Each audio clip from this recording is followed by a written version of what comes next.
The most valuable rookie cards continues. We're on part 6B. Winning rookies of the year is no guarantee of future success. Rookie of the year would seem to be a good guidelines if you were speculating on any player, if they were proficient enough and good enough to make it into the big leagues. And after they make it into the big leagues, they're elected to be Rookie of the Year. Means they had a fantastic, great start to their career. And one can make the assumption is this is a player to basically bet on, or basically to speculate and purchase their cards and perhaps get some value from them at a later time. But as we'll see in this presentation, this is not always the case. And yet, these players that we're going to talk about, who all were Rookie of the Years, there have been books written about them. So if maybe they weren't successful in the big leagues, they were kind of successful enough to have books written about them. So we mentioned last time when we were talking about Rookie of the Year that only about 17 out of 150 Rookies of the Year make it to the Hall of Fame. And you can see those players as listed here. And much of them are very familiar to you and big stars, and in themselves were great investments if you bought certainly the vintage cards, going all the way from the first Rookie of the Year, Jackie Robinson, up to 1993 with Mike Piazza, 90. And so there also are several Rookie of the Years that are not yet in the Hall of Fame, but have a great potential to make the Hall of Fame. Certainly, Pujols and Suzuki, Beltran, Verlander, Posey, Trout, Harper, Correa, Ohtani, and Acuna, and many others perhaps. But not very many of the Rookie of the Years, it turns out, really make it to the Hall of Fame. And many of them do not perform as well after their first kind of breakout year. So this is, and there's more than 10, but these are the Rookie of the Years who did not turn into stars. Now, again, this is not criticism of these players whatsoever, because just to make it, as we've shown before, about 1% of high school and college players even get to be in the draft and make it to the big leagues. But the fact is that of all the players, Rookies of the Years, these are the ones that probably did not have really glowing careers. And there's many reasons why. It's not because they were poor players, but many other reasons. So we've got one individual whose name is Eddie the Natural Waitkus. He was a first baseman. He was drafted by the Cubs. He played from 1941 to 1955, and he was very intelligent and gifted. He spoke fluent Lithuanian, Polish, German, and French. And he took and debuted in 1941 in the major leagues, going for the Cubs. In a pause from his career in baseball, he went to serve the United States in World War II and won a Bronze Star.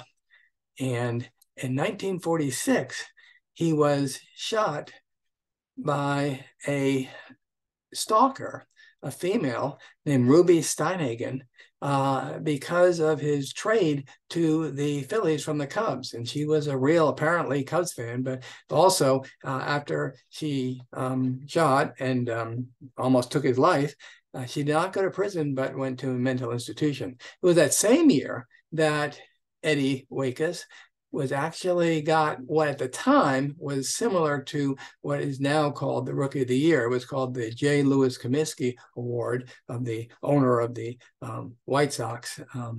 And he won the award back before 1947 when Rookie of the Year started with Jackie Robinson. But he did survive, and in fact went on to play in 1948, 1949 as an all-star for the major leagues. And he ended with a career of an average of 283, 24 home runs, and 373 RBIs. And retired as an Oriole. So he played for the Cubs, he played for the Phillies and the Orioles, and had a pretty good career. So he wasn't one of the kind of rookies we're alluding to that basically faded out after the Rookie of the Year. But it's an interesting kind of story behind Eddie Waitkus. And what's even more fascinating is that the book, The Natural, may have been about him, or parts of it, or kind of followed and illustrated by him.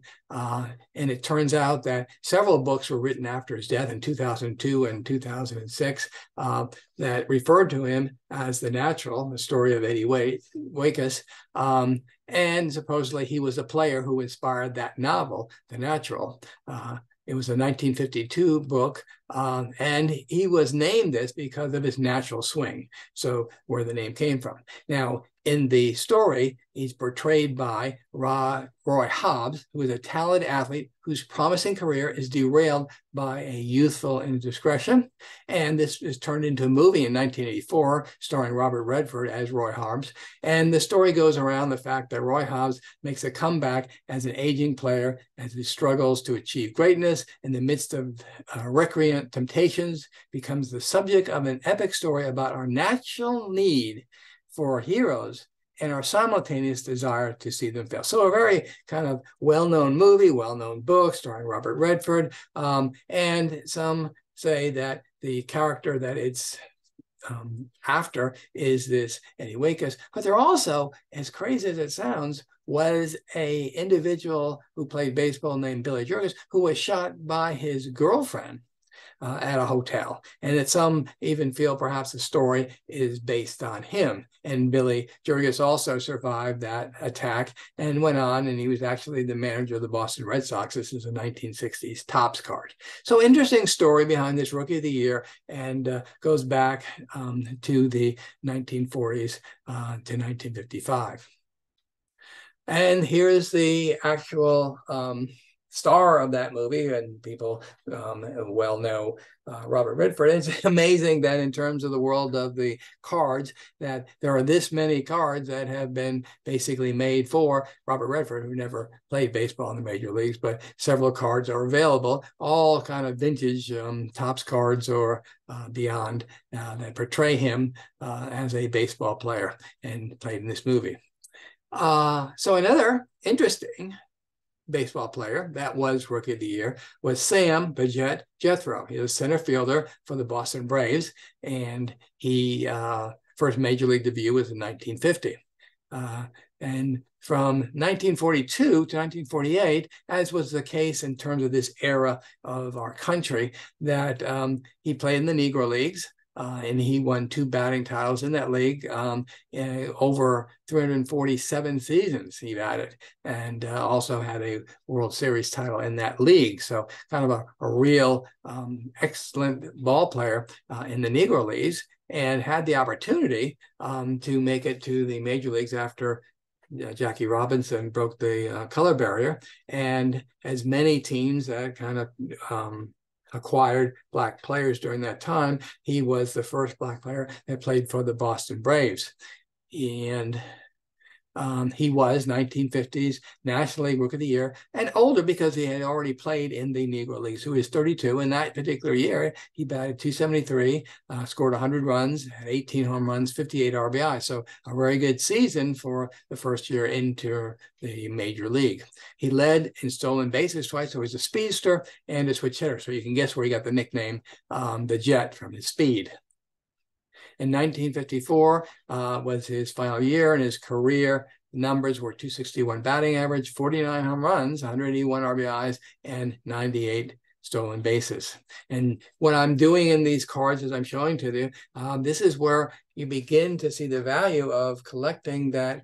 If you can figure out which is the last card of the player that was produced by a card company. And on their back, of course, they'll have a summary of the person's career stats. And so it's always kind of nice to look at the whole career of the player after they're finished. And that why that last card is kind of valuable in that sense, and something that is kind of collectible.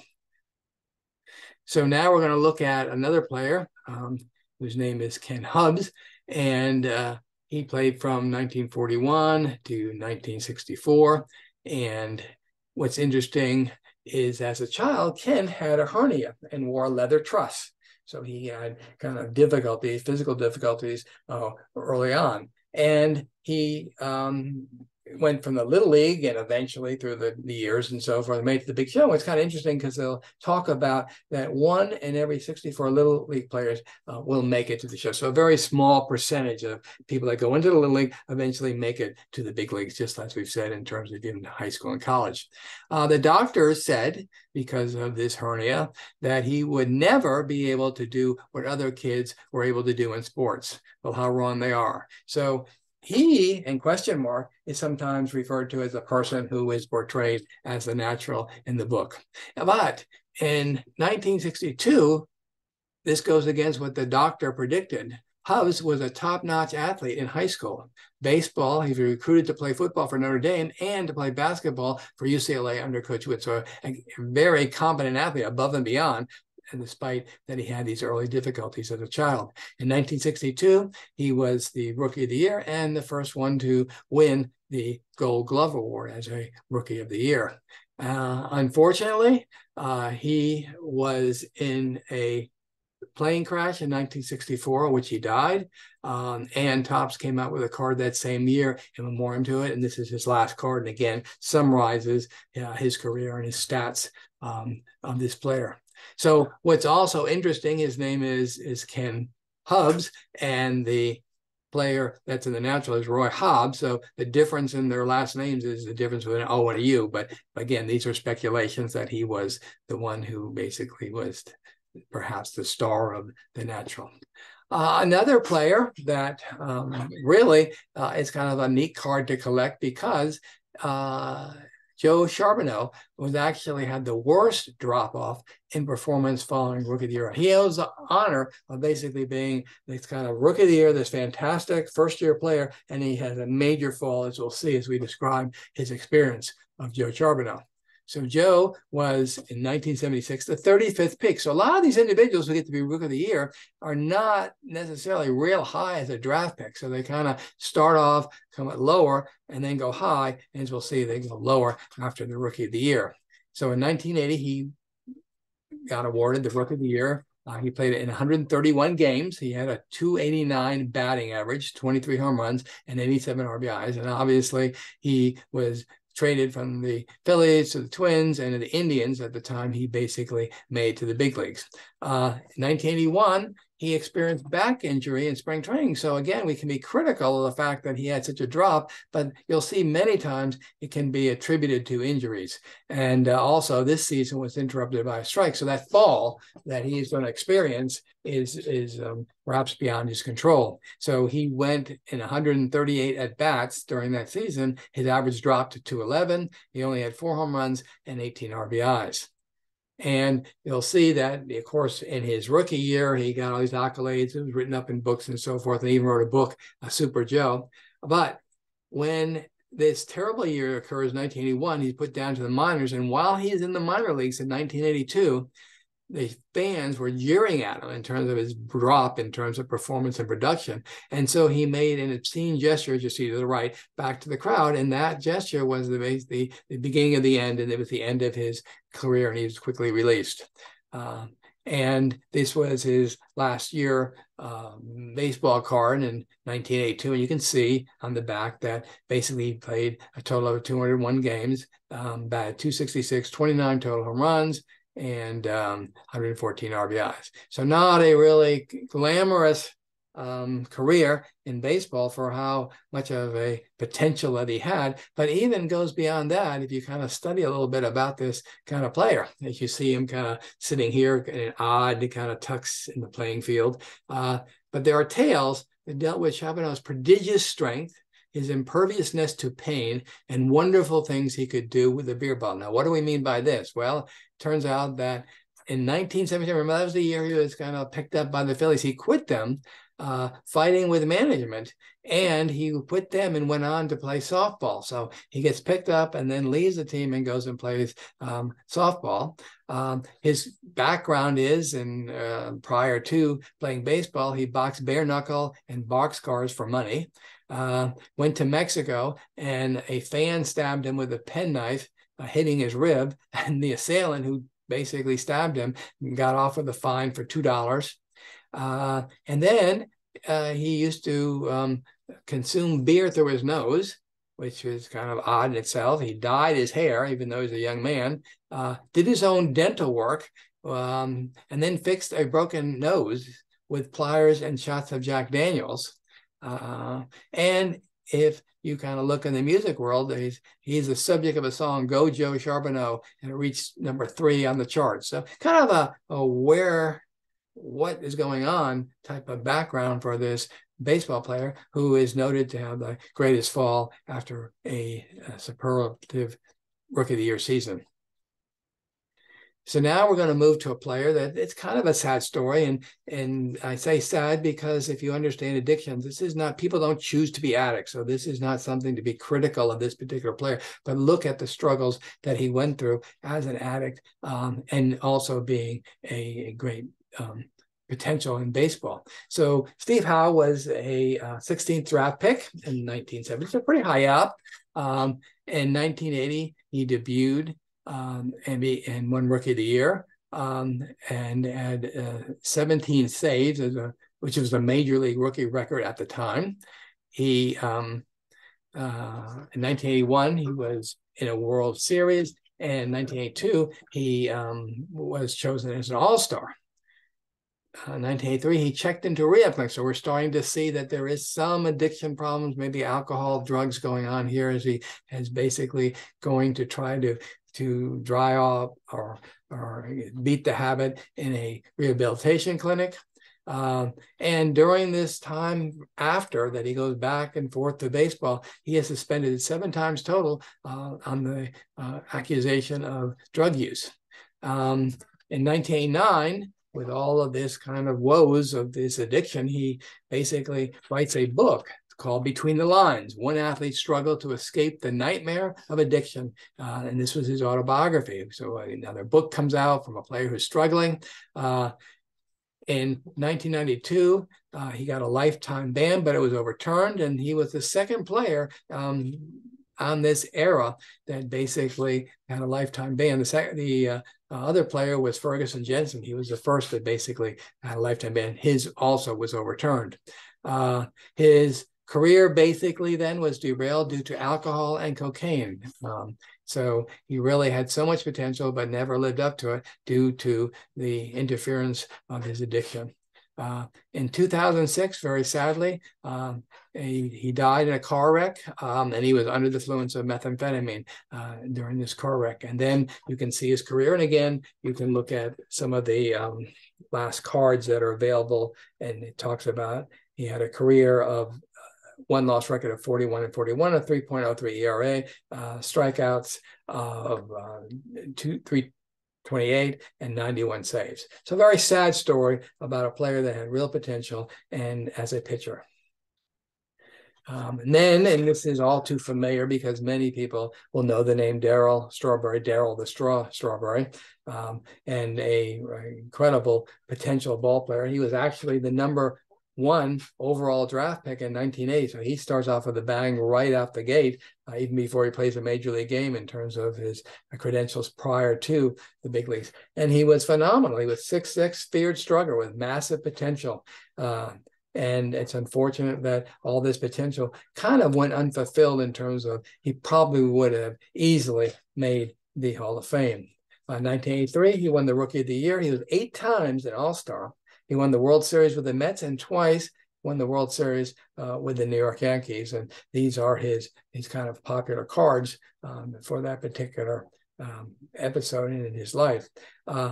1 out of 5 players to hit 2 pinch hit grand slams in a single season, another accomplishment that he made that's fairly unique. He was suspended 3 times for substance abuse. So we've got this kind of waxing and waning career, interfered by the drugs, much the same way as Howe's career was. And then you had another player, which we're not going to mention on this particular YouTube, that they were teammates for those winning Mets, which is Doc Gooden. And as it unfortunately turns out that Darryl Strawberry has a long history of legal problems, both from the drinking and also from doing offensive things and breaking the law. Later on in life, again, sad, he's had health problems due to cancer, and his career was 259 batting average, 335 home runs, and 1,000 RBIs. I don't know, but got kind of happy on the zeros there, but it's really 1,000 RBIs. So we look at a player that kind of gets recognition again for being that kind of underperforming superstar, which he was when he was a rookie, but not thereafter. And this is Ron Kittle. He was a designated hitter, left fielder for the White Sox. His story is in 1977, he was a non-drafted free agent out of high school. So again, he didn't go through a draft, but basically signed out of high school at age 19, and he was signed by the Dodgers. He was released from the Dodgers due to injury and spinal fusion. So his spine was fused together, which kind of causes limited movement. But still, he was limited to only 2 full seasons in his 10-year career because of this background. So again, we're kind of judging this person inappropriately because he has his injury, and kind of to continue to be the superstar we would expect is not probable based on these injuries. In 1978, he signed by the White Sox, and 1982, he makes his first major league debut at age 25. So this is kind of a start in the recognition of Ron Kittle. He's a big guy and a powerful hitter. And he's, as you can see, featured on magazine covers as well as Who's Who in Baseball as a potential star. In 1983, he got Rookie of the Year. And he also would play as an all-star, batting .254, 35 home runs. So you can see he's a slugger, and 100 RBIs. In 1984, though, right after that rookie season, it starts to slump. He increases his number of strikeouts, and his batting average drops significantly. His last games were in 1991 for the Sox, and as his last card shows, his career at the end of his time was 843 games, average of 239, 176 home runs, and 460 RBIs. And he too has a book that he wrote, and it came out with him in 2005 called Tales from the White Sox Dugout.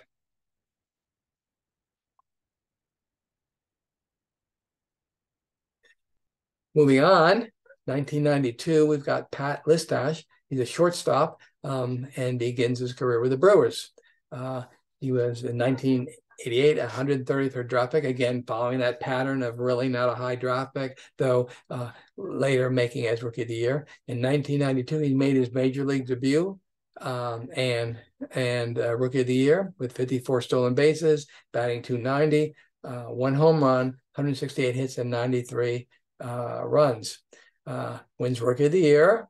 But in 1992, here we have this kind of interruption, not necessarily kind of poor play, but kind of helped out in terms of causing his demise, was a broken bone in the foot.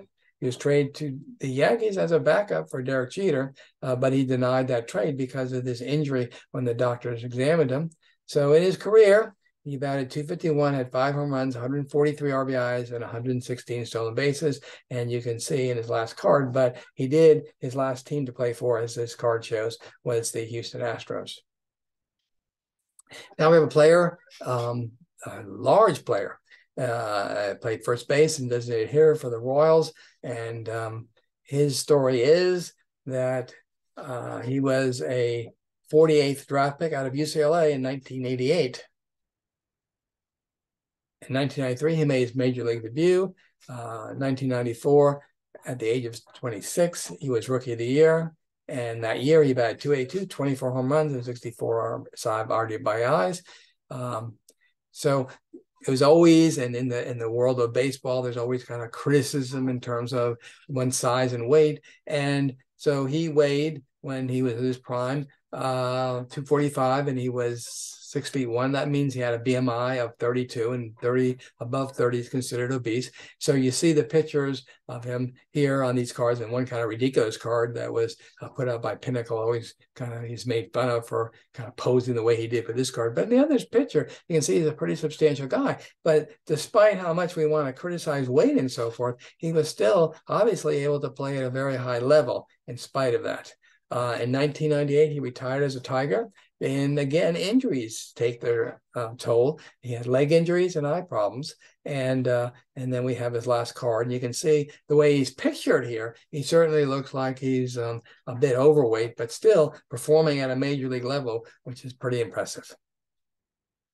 Now we have a player whose name is Todd Hollandsworth, outfielder, designated hitter. So played some second base for the Dodgers.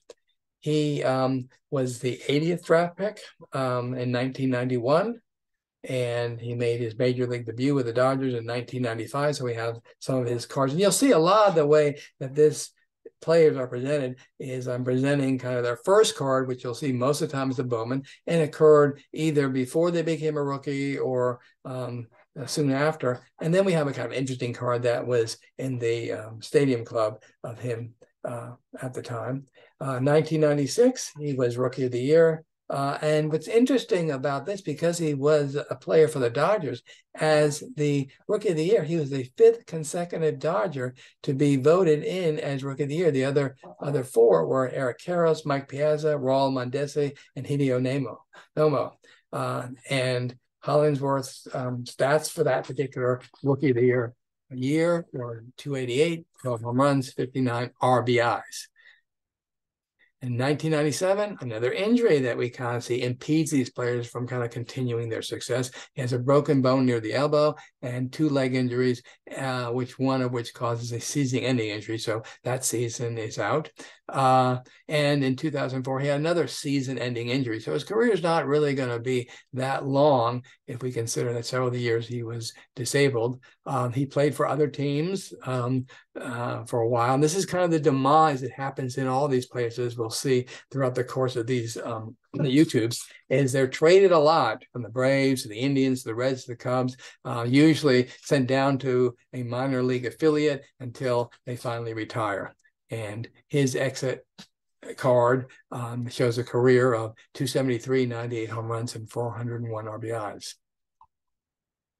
So Jay Jennings, moving now to 2001 when he becomes a rookie. He's a right-handed pitcher for Colorado, and he went to Baylor to get a BA, and he was College Player of the Year. In 1999, he was a draft pick, number 43 by the Rockies.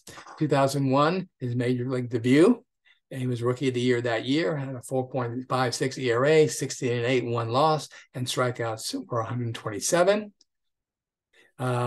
He's the only Colorado Rockies, to earn the National League Rookie of the Year. So that's kind of something for acclaim. Again, what's interesting, if you kind of compare him to the player that we talked about, Bob Hamlin, almost the same size. He's 6'2", 242, has a BMI of 31, which is over 30, which is considered obese medically. But again, that's different for athletes because they have probably more muscle mass, more bigger frames and so forth. But he certainly has a different appearance in at least the photos that are on the baseball cards, and he doesn't seem to be overweight. In 2004, he's the only pitcher to hit a home run off of Greg Maddux, which is kind of an interesting aside.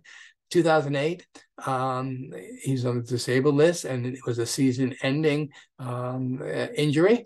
And then he starts going down, precipitously down, plays for the Astros, Rangers, and A's, probably in the minor league system. And his career finishes in 2009 with a 62 and 74 1-loss record, ERA of 4.95, and strikeouts of 749. But in 2021, he won the Keeper of the Game Award, which is an award given for those who help serve the special needs of the community and who embody servant leadership. So that's kind of a real nice award for an athlete. 2002, Erik, the Big Fish Hinske. He played right field, first base, and third base. So you can guess just from his nickname, this is not a poor or a small individual. He's 496 draft pick by the Cubs. So amazing, as we'll see, to have someone that low in the draft come out to be Rookie of the Year 4 years later for the Blue Jays, where he hit 24 home runs, 84 RBIs, 99 runs. But all during this time, he was always kind of shoddy at defense. But in spite of his defense, in spite of his age, he is given a 5-year, $14.7 million salary. He too is about that 6'2", 235 BMI of 30, so obese. But he looks again less overweight than Hamlin, maybe better distribution, more muscle mass, better frame, but still a big person. And then what's interesting here as an aside, he spent $5,000 and 40 hours to get this tattoo on his back, which he kind of was constantly perhaps exposed about having. And again, he's impeded. So these players that don't kind of reach that pinnacle that we're expecting because they won Rookie of the Year, he's impeded by an injury, a broken hamate bone in his hand. 2012, 2013, he's playing for the Diamondback. He gets in a brawl and he's suspended for 5 games. So that kind of goes negatively against his record. And his career ends in 2013. Here he looks substantially kind of bigger and perhaps more overweight, but still performing well at the major league level. And with a career stats of 249, 137 home runs, and 522 RBIs. Then there's Angel Berroa, shortstop for the Royals. He is from the Dominican Republic, and therefore when you look at players that come from outside the U.S., they're usually, very rarely, a part of the draft. They're mostly referred to as amateur undrafted free agents, and he was that for the A's, so that's when he was signed by them. In 2001, he makes his major league debut with the Royals, and he bats .302. And 2002, there is a real controversy within the Major League Baseball for the Latin players because it's called the age gate fiasco, where Latin American players were older than they claimed. So a lot of times when they came to the country and were taken in by these teams, they gave ages that were lower than their actual age, and that was referred to as the age gate fiasco. But anyway, in 2003, he does become Rookie of the Year. Bats .287, 17 home runs, 73 RBIs, and 21 stolen bases. 2004, the performance takes a dive. It went down annually, and each year after that took a dive. He had the lowest fielding percentage, many errors, and he had little patience at the plate. So again, he wasn't doing that well in terms of batting, and perhaps because of impatience. So now we have the downward lag that goes from one team to the other, Dodgers, the Yankees, the Mets, the Miners. In 2009, his last major league game as a Met, and we see his career totals: 258, 46 home runs, 254 RBIs. Another player is Bobby Crosby. He's a utility infielder, played all second base, shortstop, third base, and he was drafted in 1998 by the Angels, but he denied because he wanted to continue on to Cal State University. Interestingly, he's the son of another ball player whose rookie card was 1971. His dad's name was Ed Cosby. 2001, he did enter the draft and was a 25th draft pick by the A's and accepted. He made his debut in the majors in 2003. 2004, he was Rookie of the Year, just 1 vote shy of unanimous. So he was pretty highly acclaimed in his rookie year, even though the stats aren't that good, except pretty good home run totals for a rookie shortstop. I mean, 233, 22 home runs, 64 RBIs. However, he did strike out 141 times, which was the 4th highest in the league. In 2005, he was offered a $12.75 million contract. He was good defensively, but inconsistent at the plate after that. 2009, 2010, he played for the Diamondbacks, Pirates, and Brewers, so we're kind of phasing out. And in his career, on his Diamondbacks card, you can see he batted .236, 63 home runs, 276 RBIs, and struck out 516 times. So Chris Coggin, an outfielder for the Marlins. He was, in 2003, the 546 draft picks in 2003. But that's early on in his career. So a lot of players, when they came out of high school and so forth, were just very, very late in the draft in terms of the numbers. But he didn't sign. He went to the University of Mississippi, and he played actually on Team USA. But 3 years later, when he's in the draft, he goes 36th draft to the Marlins. 2009, he makes his major league debut and his Rookie of the Year. He bats .321, has 113 hits. Then slumps as he goes into the coming up years, down to 121. He sends to the minors, becomes a free agent. Goes to the Cubs, the A's, Cubs again, the Phillies, the Jays, the Cubs again. 217. He got the play of the year, not player of the year, but play of the year. And you can see it's kind of caught on this baseball card. It's kind of interesting where he dive rolls over Yadier Molina, the Cardinals, soaring for the go-ahead run for his Jays. And so this is kind of a classic card where you have Chris Coghlan kind of making a dive into the plate to win the game. And then he leaves in 2017 with a career totals of 258, 51, 3 home runs, and 234 RBIs. So if you are interested in learning additional information about the baseball card industry, the history of baseball cards, profiting and investing in baseball cards, or ideas to bring the fun back to collecting, I think that's a little bit what I tried to do today, is kind of like say, okay, maybe you're not going to put the big bucks into the vintage rookies and the nuances and so forth in the cards and trade them and so forth. But in your collection, then even looking at cards of players that really didn't make it and learning their history and kind of collecting around them can be fun and entertaining. Be sure to follow us below and feel free to view our library of YouTube videos. And please take a moment, if you would, to hit the subscribe button. Also, check out our eBay store where we have available for sale many of the cards shown on these videos.